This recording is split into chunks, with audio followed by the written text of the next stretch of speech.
Hi guys, this is the Java series. Now let's discuss about the append and reverse methods from the StringBuilder class and Instanceof Operator.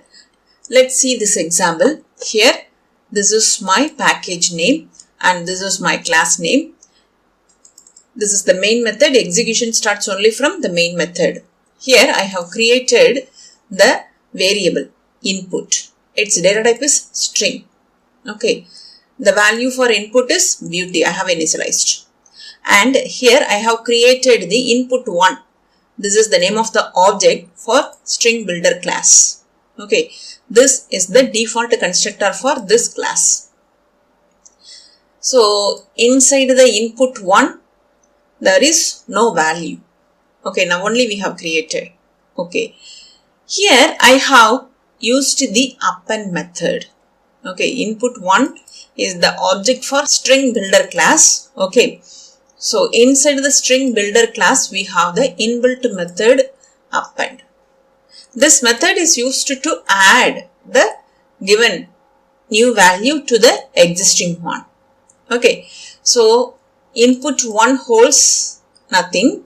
Now with the help of the append method, I try to add the input value, that is the beauty, to the existing one.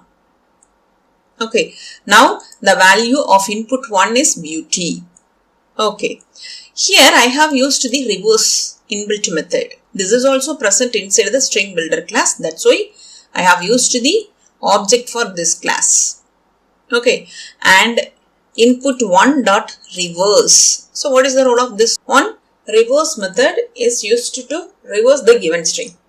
Okay, and that reversed string will be printed on our console. Let me execute this one. This is our input. This is our output.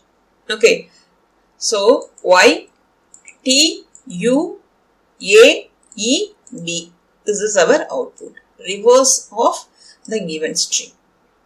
Okay, so inside the StringBuilder class, we have the append method and reverse method. Append method is used to add the new value to the existing one. Reverse is used to reverse the given string, like this. Okay, and Instanceof Operator. Here, this is my class name. This is the main method. Execution starts only from the main method.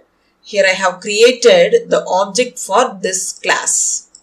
Okay, so this is the default constructor for this class, and here I have used the Instanceof operator. Okay, what is it? This is the object name and this is the class name. Okay, in between the object and the class, I have used the Instanceof. Okay, so this Instanceof operator is used to check whether the given object is the object of the given class.